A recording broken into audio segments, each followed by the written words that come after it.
Otro reto es reducir la necesidad de desplazarse. He dicho al principio, quizás esto puede parecer una contradicción, que el objetivo del plan es ayudar al desplazamiento por parte de los ciudadanos en la ciudad.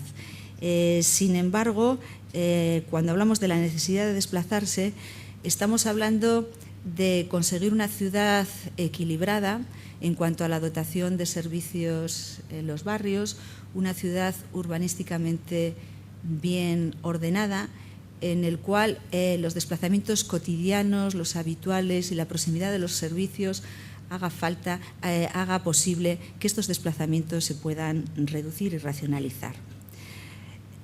Para llevar a cabo todo esto es necesario también crear redes funcionales tanto para el transporte público como para los modos peatonal y ciclista, red de carriles bus, red de bicicletas, red de sendas peatonales, luego los iremos viendo poco a poco.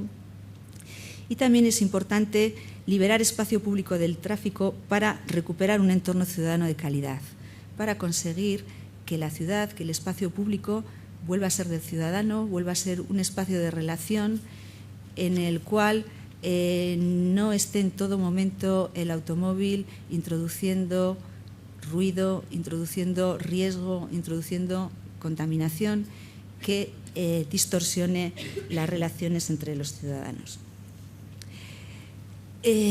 ¿Cuál ha sido la andadura de este plan? ¿De dónde arranca? ¿Cuándo viene? ¿Cómo se ha ido elaborando? Lo presentamos hoy, pero realmente es un plan en el que llevamos ya trabajando desde junio del 2006. En aquel momento se hace una presentación pública de este plan, se hace una declaración de intenciones por parte del Ayuntamiento de avanzar y de abordar este aspecto de la ciudad, y se hace de dos formas simultáneas. Y me gustaría resaltar esto porque creo que es una característica importante de este plan.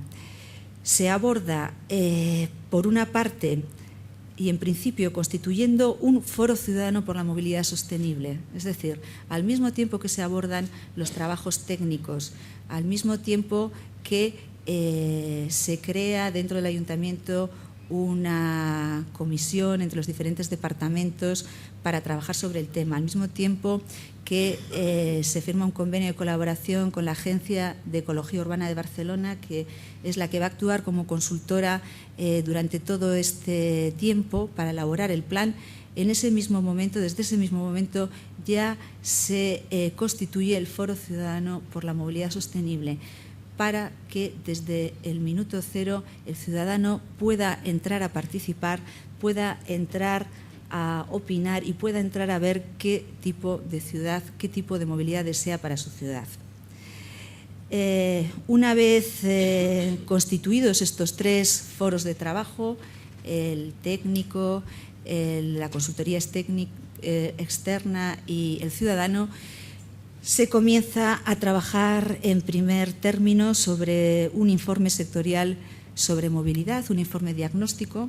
Queríamos conocer la situación de partida, nos parecía importante, y este informe se presenta en octubre de ese mismo año y sirve de documento previo de trabajo para el Foro Ciudadano por la Movilidad Sostenible como elemento de debate sobre la situación de la movilidad en la ciudad y también como punto de arranque para empezar a dibujar, empezar a plantear una serie de escenarios de futuro deseables para la movilidad en Vitoria-Gasteiz. Esto se hace pues, a través de una serie de talleres, al tiempo que van desarrollándose los trabajos técnicos, tanto dentro del Ayuntamiento como por parte de la consultora, de manera que en febrero del año 2007 se presenta el primer avance del Plan de Movilidad Sostenible, el primer avance técnico, y se vuelve a someter a discusión por parte de los foros técnicos y ciudadanos. Y en abril del año 2007 se firma el Pacto Ciudadano por la Movilidad Sostenible de Vitoria-Gasteiz.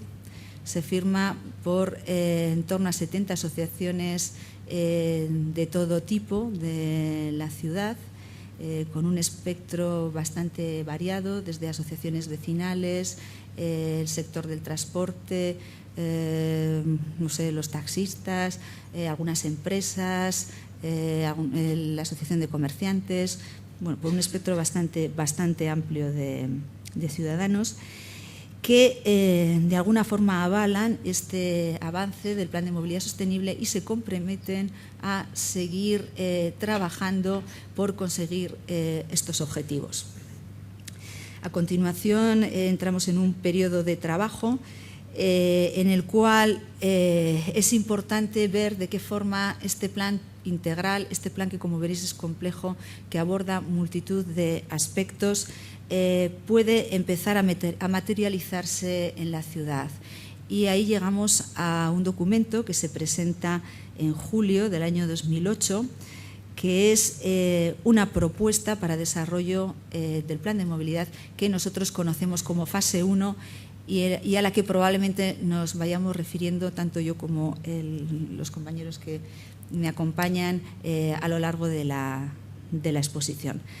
A partir de ahí ya, sobre esta fase 1, que ya lleva pues, sus actuaciones, su presupuesto, etcétera, comienza un debate político a través de una serie de mesas de consenso dentro del ayuntamiento, un debate técnico y se reanuda de nuevo el proceso de participación ciudadana en un primer término volviendo al foro sectorial y a partir de estos momentos, porque es algo que estamos elaborando ahora mismo territorialmente en todos los barrios de la ciudad, a través de los consejos territoriales y de las asociaciones de vecinos.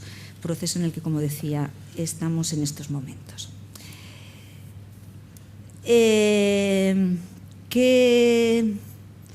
fases, además de esta fase 1, contempla el plan en el futuro? Bueno, pues el plan contempla un desarrollo progresivo, un proceso de ejecución progresiva en el que, en primer término, damos prioridad o entendemos que es prioritaria la consolidación de las redes de movilidad sostenible. ¿Por qué? Porque este plan supone un cambio en la forma de moverse del ciudadano. Le vamos a pedir que deje su vehículo, le vamos a pedir que se mueva de otra manera. Por tanto, es fundamental asegurarnos que estamos ofreciendo las alternativas adecuadas para que pueda darse ese cambio.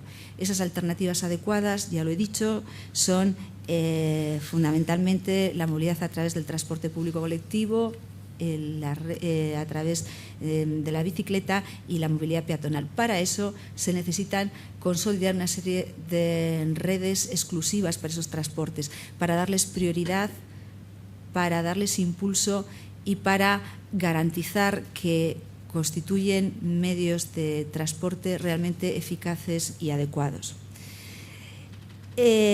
Por otra parte, dentro de esta fase 1, como os decía, está ajustada a los presupuestos del año 2007-2011, con lo cual se garantizan las inversiones necesarias para llevarlo adelante. Pero somos conscientes de que este plan no se acaba en 4 años, evidentemente, que se extenderá a sucesivas legislaturas y que además deberá plasmarse en el próximo plan de ordenación urbana de la ciudad, cuya revisión también comenzará en los próximos años.